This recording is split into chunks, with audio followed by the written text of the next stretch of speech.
ó ti ṣẹlẹ̀ ẹ̀yin ènìyàn wa Gurumaraji wọ́n ti tú pẹrẹpẹrẹ ọ̀rọ̀ lẹ̀ nípa Ìbà Gani Adams àṣírí ti tú tẹ́ bá rí àwọn àṣírí ńláńlá tí Gurumaraji tí wọ́n tú nípa ọ̀rọ̀ Ìbà Gani Adams ẹ̀rù Ọlọ́run bá mi a dẹ̀ sọ fún Ìbà Gani Adams pé ẹ jáde kẹ́ wá ṣe public apology but ìgbéraga ò jẹ́ kí wọ́n lè ṣe bí mo ṣe ń bá yín sọ̀rọ̀ nísìnyí Gurumaraji wọ́n ti dá sọ̀rọ̀ yẹn ẹni mi kọ́ lẹ ti máa gbọ́ pé ìyá tíjà kú mo máa ka àwọn nǹkan tí newspaper kọ síta tí Gurumaraji tí wọ́n sọ nípa Ìbà Gani Adams mo máa ka newspaper yẹn síta fún kí gbogbo wa gbọ́ nísìnyí ẹ bá mi share fídíò yìí kó lọ viral ẹ bá mi share fídíò yìí fún Ìbà Gani Adams ẹ bá mi share fídíò yìí fún bàbá wa Bọ́lá Ahmed Tinubu ẹ share fídíò yìí fún bàbá wa Táyọ̀ Àyìndé tó jẹ́ chief of staff Lagos State ẹ bá wa share fídíò yìí fún wọn lẹ́yìn tí mo ka newspaper yìí tán mo wá realize pé ìyà ayé yìí ó dáa kí ẹ̀dá má níwà rẹ̀lẹ̀ o mo wá padà realize pé ilé ayé yìí ó dáa kéèyàn jẹ́ loyal person tó bá jẹ́ pé ààrẹ Gani Adams tó bá jẹ́ pé wọ́n ti ṣe nǹkan tí gbogbo ọmọ Yorùbá káàkiri àgbáláyé ní kó ṣe bóyá àwọn àṣírí tó ń jáde Yorùbá máa jáde èmi kọ́ ni mo fẹ́ sọ àwọn ọ̀rọ̀ yìí nǹkan tí Gurumaraji tí wọ́n sọ sínú newspaper òun ni mo fẹ́ kà síta fún yín torí àmọ́ páwọn kọ́ wà bí àwa ṣe ń sọ pé Sunday Igboho pé ibà dìfẹ́ mu wọn nǹkan bẹ́ẹ̀ náà làwọn ará wọn kan tọ́mọ máa sọ pé ṣe ìbáwọn ọmọ Sunday Igboho náà sọ báyìí now mo fẹ́ ka nǹkan tí mo rí nínú independent reporters tí wọ́n ní Gurumaraji sọ ó mà ṣe o káwí fún ni ká gbọ́ káwí fún ni ká gbà ẹni ta ní kó ṣe tó wá lóhùn ò lè ṣe tó ṣe rí pé tọ̀hún ò mọ̀ tó kàn now I'm gonna read this to all of you ẹ bá wa share fídíò ìwọ́de everywhere kí ọ̀pọ̀lọpọ̀ àwọn ènìyàn náà kọ́ lè fi kọ́gbọ́n kí wọ́n lè fi kọ́gbọ́n torí pé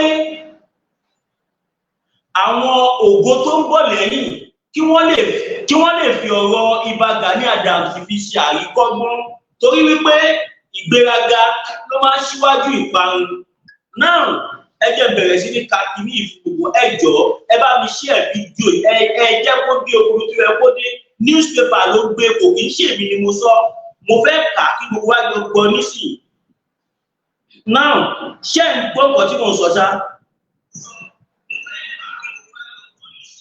ó yẹ jẹ́ bẹ̀rẹ̀ sí ní jẹ́ kí n bẹ̀rẹ̀ sí ní kà fún wa nísìnyí ó jẹ́ ohun tó yà mí lẹ́nu gidi gan torí pé mi ò tiẹ̀ àwọn nǹkan kan wà tí mi tiẹ̀ gbọ́ rí inú ọ̀rọ̀ tí Gurumaraji sọ ìmí jẹ́ wà tí mo ti gbọ́ rí ìmí wà tí mo ti gbọ́ rí now ẹ wá wò independentreporters.com Gani Adams iPhone assassination claim and an expensive distraction Maraji now on upload news yìí ní 1 hour ago kémi tó rí wọ́n ní living perfect masters and Gurumaraji as described as an expensive distraction. The assassination claim by the Ààrẹ Ọ̀nà Kakanfò of Yoruba land, the person of Ààrẹ Gani Adams. There have been reports about Gani Adams claiming that President Ahmed Bola Tinubu is plotting to pie him. Mi ò fẹ́ lo àwọn terms yẹn nítorí platform tá a wà yìí.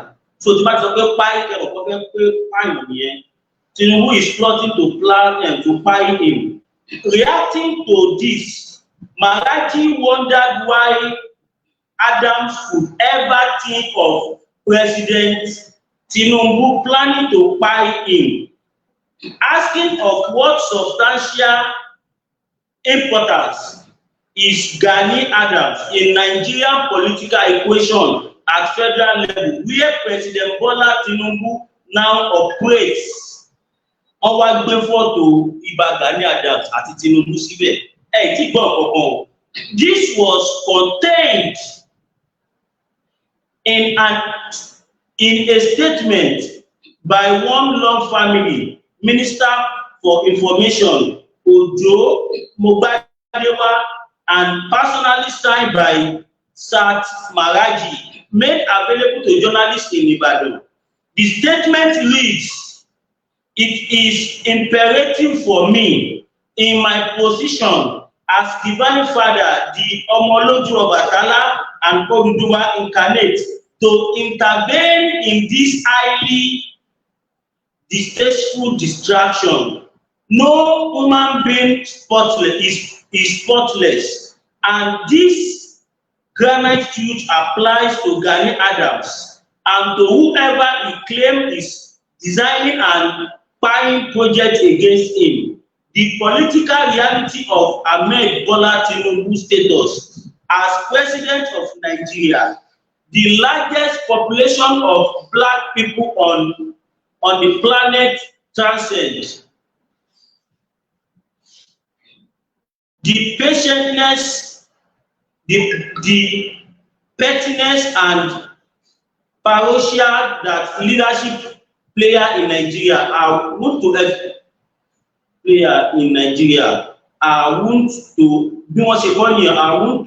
exhibit over critical existential issue of our only republic. Gani Adams is said to have accused Mr. Tayo Ayinde, the chief of staff of Governor of Lagos State, Mr. Babajide Sanwo-Olu, and Sunday Adeyemo, otherwise known as Sunday Igboho, of serving a hireling in the alleged assassination plot. Looking deep and objectively at the matter, I here state that Gani Adams is better off realizing that he has no moral premise to claim victim, where the unwavering law of karma holds clearly that man will always reap what he sows. Is there actually an spying intention to set Gani Adams? The onus of proof lies with the accuser. In the case, the accuser is Gani Adams, the same Gani Adams who was used to quench sound brain Frederick Fashion, the founder of Oduduwa People Congress, OPC. Nísìnyí, nǹkan tí Gurumaraji sọ ni wípé wọ́n lo Gani Adams láti fi quench sound brain Frederick Fashion, the founder of Oduduwa People Congress, OPC in bracket. Ó lágbára o. After Gani Adams Brazil hijack of OPC with his thug life status and reeking goons, what is the state or condition OPC today? Pé ipò wo l'OPC wà lẹ́yìn tí bá Gani Adams tí wọ́n já OPC gbà, èmi kọ́ mo sọ, mo ń ka àpọ̀ tí wọ́n sọ ni. And divide these are the people against him. Divided. No, sorry, let me take it from the way the command is. What is the state or condition OPC today? Divided, these are the people against him, not Asiwaju. Remember, a group used the OPC under Gani Adams to build a house on my land, on the expressway, and are using everything in their power to alter court judgment given to us 22 years ago. I don't know. but I'm only reading what is inside newspaper. Àṣírí pọ̀ náà rẹ̀.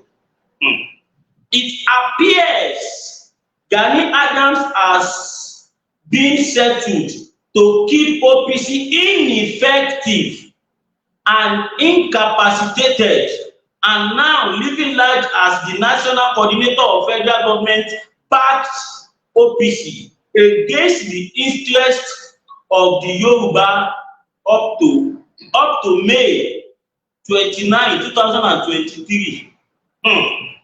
Ọ̀rọ̀ tí ń bọ̀ ó mà ṣe o.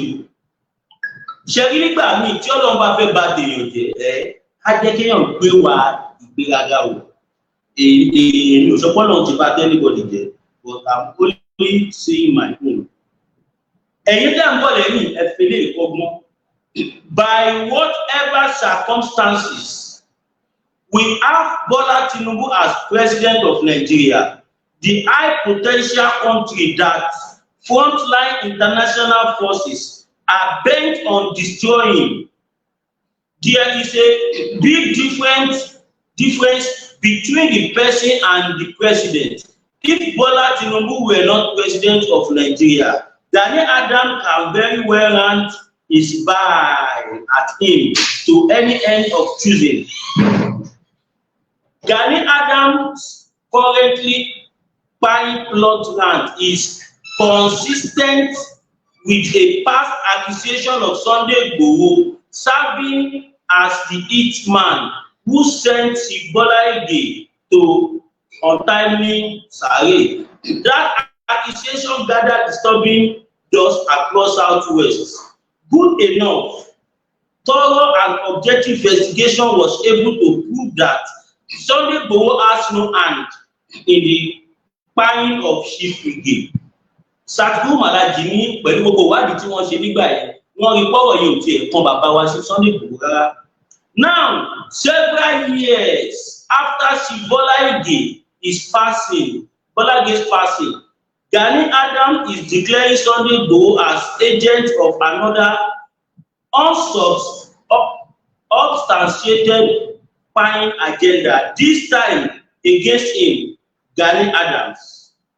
Igboho has the greatest respect for all the Yoruba elders and traditional rulers. Gurumaraji ní ṣe Sunday Igboho wọ́n ní respect fún gbogbo àwọn ọba ilẹ̀ Yorùbá. Kódà wọ́n ní respect fún gbogbo àwọn ajáwé ajágbò kọ̀ọ̀kan. Tó bá ti rẹ́ni tó jágbàlagbà báyìí wọ́n máa ń bọ̀wọ̀ fún Gurumaraji sọ pé àwọn lè fọwọ́ ẹ̀ sọ̀yà pọ́mọlúàbí pọ́nbélé ni bàbá wa ṣe Sunday Igboho. Now, ẹgbẹ́ túbẹ̀ yẹn kà, Igboho has the greatest respect for all the Yoruba elders, traditional rulers and leaders, and has refused to allow his supporters to terrorize and attack non-Yorubas. The only enemy he and the Yoruba people have are the foreign Fulani terrorists that are in our forest and are jí àwọn èèyàn wa gbé tó ń pa àwọn èèyàn wa Yoruba people. Gani Adams is too far down the food chain for President Tinubu to be bothered about. I recall Gani Adams once called Sunday Igboho an illiterate. In relation to the president of Nigeria, Gani Adams is worse than benighted. Mi tí ká tán o, ẹ wò a sì mú nǹkan bọ̀ lápò. Ó ní tó bá tiẹ̀ ń sọ pé àwọn kan wà tí wọ́n lè máa bọ́dà President Bola Tinubu. Gurumaraji ní ìbára ẹgbẹ́ ààrẹ Gani Adams wọ́n sí ní 1 to 1 million nínú àwọn tí President Bola Tinubu lè torí ẹ̀ máa sá kíjokíjo lébi tó máa náà fẹ́ pa wọ́n. So therefore, ẹ jẹ́ kí ẹ bá díẹ̀ ká polówó ọjà, tàbá ní ká continue. bitter tea ẹkùn tí ń wọ̀yá àjà pẹ̀lú àwọn kíndìnrín tó ní stone nínú ìyẹn kidney stone yóò mẹ́ẹ̀tì ẹ̀ tẹ́sí yádànù nínú àgọ́ ara yín òun kan náà ló ṣiṣẹ́ fún liver ìyẹn àìsàn jẹ̀dọ̀jẹ̀dọ̀ a sì tún máa ṣiṣẹ́ fún àti ìyẹn ìṣòro àìlèmí sókè sódò dáadáa láàólà bitter tea ló tún ṣiṣẹ́ fún ìkúnpá gíga ìyẹn high blood pressure bákan náà gbogbo ẹ̀yin tẹ́ ẹ bá ní ìṣòro ìsétọ̀ tí a mọ̀ sí prostate cancer gbogbo àwọn àìsàn tá a là kalẹ̀ yìí pátápátá òun ni láàólà herbal bitter tea yóò bá wà yá àjà ìṣòro ara ríro ńkọ́ láàólà bitter tea òun ni kẹ́ ẹ gbẹlura láti wá rí egbòogi láàólà bitter tea rà àbí tẹ́ ẹ bá fẹ́ mọ ibi tí wọ́n tẹ̀dó sí ẹ mẹ́sẹ̀jì wọn lórí àwọn WhatsApp numbers yìí +44742452737 àbí àwọn Nigeria numbers yìí 08033194355 tàbí 08026265000 kò bára rí ẹ̀rí inú ẹ̀jẹ̀ ti kàn jẹ̀gbọ̀n lọ́wọ́ láàólà bitter tea gbẹlura kò rí yàtọ̀ bẹ́ẹ̀. Ẹ káàbọ̀ padà. Ibà Gani Adams ti jẹ́ tán báyìí. Ẹ bá wa share fídíò èkó dé àwọn fídíò èkó dé. Bóyá ibà Gani Adams á wá fẹ́lẹ́ ìkọ́gbọ́n. Now, let's continue reading. Ṣèbẹ́ gbọ́ the last paragraph. Fẹ́yìn ìjọba ẹ̀ṣẹ̀ wọlé jẹ́ kí n tú paragraph yẹn kà. Gani Adams is too far down and food chain for President Tinubu to be bothered about. I recall Gani Adams once called Sunday Igboho an illiterate.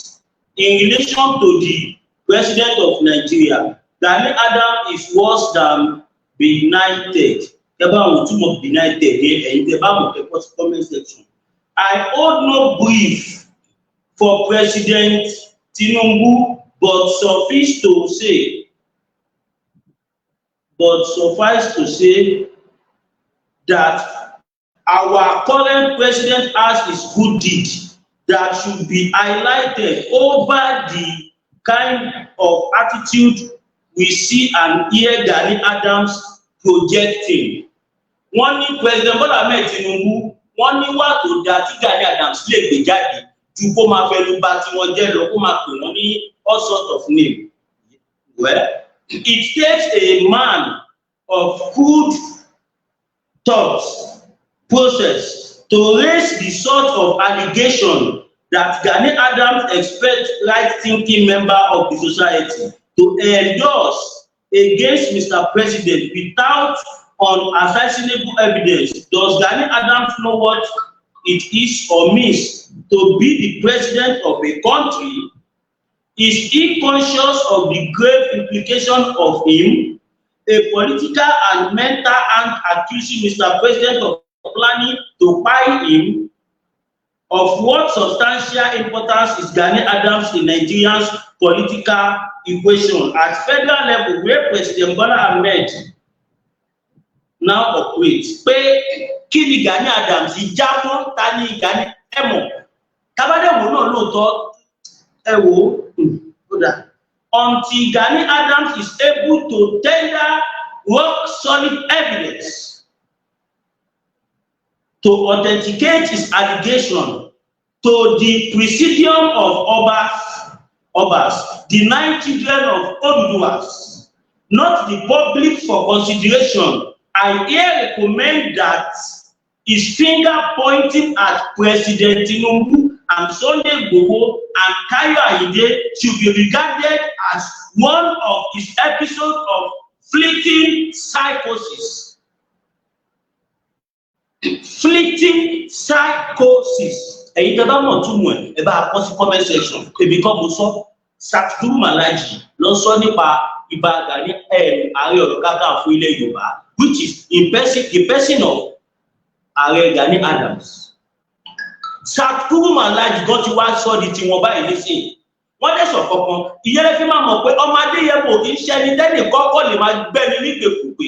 Ọmọ Adéyẹmọ kì í ṣẹni tẹ́nì kọ́kọ́ máa jí tó máa náà fẹ́ kọlù. Ọmọ Adéyẹmọ kì í ṣẹni téèyàn kọ́ máa rò pé jẹ́ ìfẹ́nu bá tiẹ̀.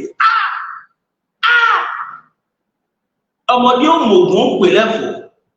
Ẹni pé Ìbà Gani Adams fún àwọn ọ̀kọ́ bíbá yìí bóyá gbọ́ àwọn point tí Gurumaraji Sunday yẹn until Gani Adams is able to tender rock solid evidence to authenticate his allegation to the presidium of Obas, the 9 children of Oduduwas. Pé àwọn mẹ́sàn-án yẹn túmọ̀ sí pé gbogbo ọmọ Yorùbá káàkiri àgbá ẹ wò Gani Adams ẹ tètè ẹ wò ẹ bú agbádá níta gbangba kẹ dọ̀bálẹ̀ kẹ nà fẹ́lẹ́fẹ́ kẹ bẹ gbowó kẹ bẹ gbogbo àwọn ọmọ Yorùbá ló bá tán torí àwọn tẹ́ẹ̀rù wọ́n ti bá yín tẹsẹ̀ bọ̀ báyìí pé ẹ gbọ́dọ̀ mú evidence jáde. Ẹ̀sùn yẹn ò ṣẹ̀sùn kékeré kó sọ pé nìkan ló pa ẹnìkan.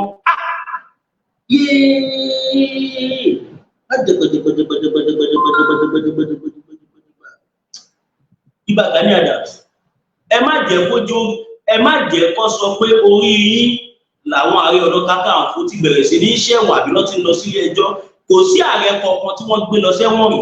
The only ààrẹ tó gbé lọ sẹ́wọ̀n kú síbẹ̀ which is in the person of MKO Abiola. Now, is Gani Adams, open bracket, and other Nigerians of his ilk, close bracket, aware that Nigeria is the destined geopolitical, geoeconomic, and geospiritual dynamo for the resurgence of Black civilization and for the world return to tranquility?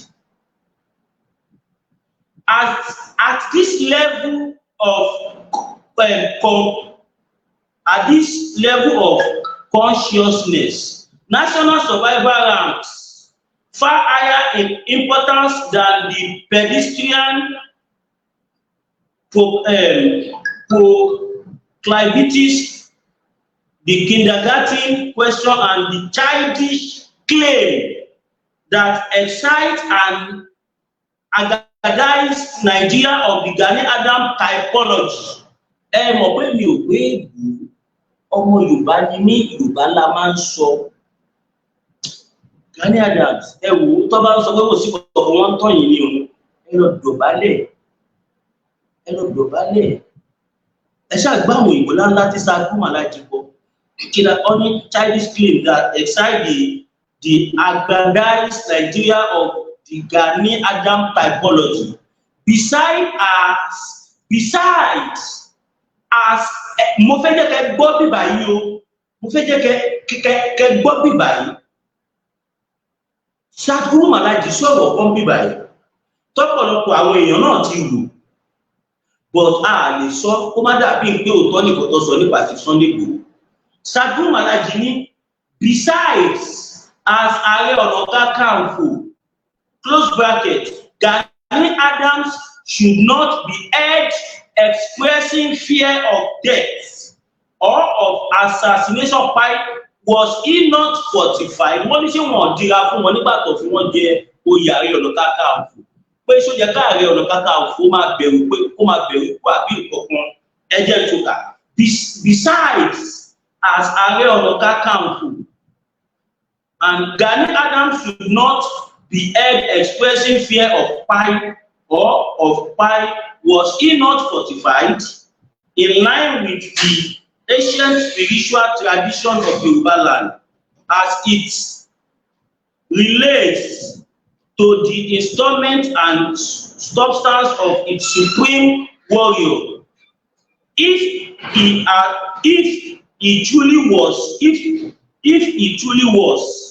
he should be a man enough. He should be silent. In other words, he should be noiselessly proactive in the face of any significant threat to his existence. I assert that people of genuine enlightenment who occupy the kind of position Gani Adams sits on today engage the nation and its president with nationalistic fervor. They set aside personal and pedestrian issues to dwell on questions of critical importance to the survival and success of the republic. They ally with the president in the best interest of the country until the very second his tenure expire. It is rather unfortunate that what we have in Nigeria for now is predominantly hooliganism, masking as patriotism, by which the country and its entire range of assets are committed to primitive material, accumulation to self, spiced with psychotic accusation of cognital and career harlots. I call to Gani Adams to focus on the responsibility of his traditional office instead of pointing bionic fingers at President Tinubu. He should be working round the clock to protect Yoruba land for marauding Fulani X-men and their like. If he does this, the ancestor of Yoruba land will lavishly bless and protect him from whoever and whatever. President Bola Ahmed Tinubu made priceless contribution to the militarization of Nigeria political space. He is a notable icon of the Nigerian struggle for democracy. It has raised many people from poverty to prosperity and power. Bola Tinubu does not claim to be a saint. He has many times admitted his human fatalities, quite a number of which are obvious. Be that as it may, he is president of Nigeria and chairman of ECOWAS team, and should be met with positive words and action in order for Nigeria to outlive its ever-growing adversaries. President of Nigeria, Bola Tinubu, has in his grip at least 25% of the power of the entire black race. He presides over an African country that a Russian imperialist hegemons are determined to ravage and sink beyond redemption in order to deny the black race its destined return to freedom, power, and glory. No nation, civilization, or empire on earth has excelled without the special facilitation of light workers. Note that children of light, produced by successive living perfect master, President Tinubu now has the golden opportunity to make use of Gurumaraji's children of light to drive his regime to claiming an unforgettable success. I look forward to Mr. President's appropriate action in this very important regard. Before I end up this message of love, I would like to strongly beg the Ààrẹ. Before I end up this message of love, I would like to strongly beg the Ààrẹ to tender sincere apologies to the President for what has happened, because the culture of Alajobi has laid down centuries ago, which has been the platform and element in creation, succeed on, does not allow disrespect to the elders. And today, President Tinubu happened not only to be our father, but the father and leader of the nation. The law is the same, including my very self as the custodian and coordinator of all the gods and goddess, oracle and deities in the world. I love you. Finally, I call on President Tinubu to work assiduously to leave a glowing legacy as president of Nigeria. He should strive to succeed where his insidious fail. He asks God, the Constitution of Nigeria, the executive the House of Assembly, the judiciary, the kings of our land to back him up. Ṣé rí pé nǹkan kì í ṣẹ̀ṣẹ̀ ràgù? The same thing tí àwa ọmọ Yorùbá tí à ń béèrè lọ́wọ́ ààrẹ Gani Adams, òun náà ni the same thing tí Sir Gurumaraji sọ báyìí. Ṣé a fẹ́ sọ pé Sir Gurumaraji kórìíra ẹ̀bá Gani Adams ni? Ìyẹn lè fi máa mọ̀ pé àwa ọmọ Yorùbá tá à ń pariwo látijọ́ yìí wípé kí ààrẹ Gani Adams jáde kó wá bẹ̀bẹ̀. Àmọ̀kọ́ tá à ń sọ, orúkọ wà very very important. Ẹ̀ka díẹ̀ ká ìpolówó ọjà. Mo ti gbéra ká mo balẹ̀ sílẹ̀ òkè.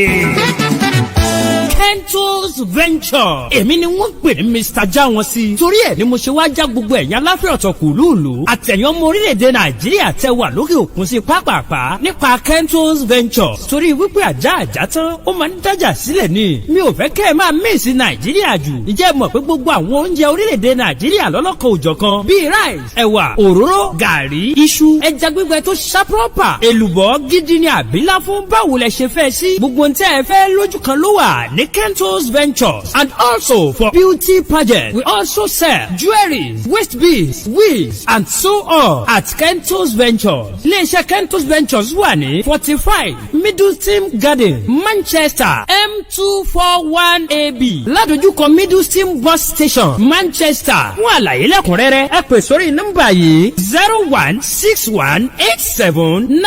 0161879545. Ẹ dẹ̀ tún lè mẹ́sẹ̀gì wọn lórí WhatsApp bákan náà lórí nọ́mbà yìí +44757032030. All you want is in one place at Kentos Ventures. Mi ò lè fún yín lófo. Now, ẹ̀yin ènìyàn wa, gbogbo wa náà láti gbọ́ mẹ́sẹ̀gì tí a mú wá, ẹ bá wa pín, ẹ jẹ́ kó dé everywhere. Èyí tẹ́ bá ní nọ́mbà ààrẹ Gani Adams, kẹ́ bá wa pín fún wọn.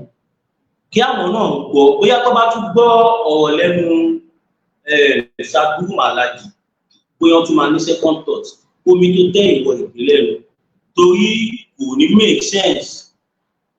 Kẹwàá wo ibi tí Ọlọ́run wá lágbára dé, nígbà tó máa sọ̀rọ̀ yẹn, kò tún wá ṣe sí Sunday Igboho nìkan ni wọ́n tún accuse. Even the president of the Federal Republic of Nigeria, wọn ò mọ̀ fáwọn máa dáhùn fún ẹ̀wò ẹ̀yà máa ṣọ́ ẹ̀rọ wa. Lágbára Ọlọ́run, a ò ní ṣubú ara, a ò ní ṣubú ẹ̀yìn, ìmọ̀ta ò ní ṣẹlẹ̀ lórí ojú àdúrà fún ìgbé ọ̀dàlẹ̀. I love you.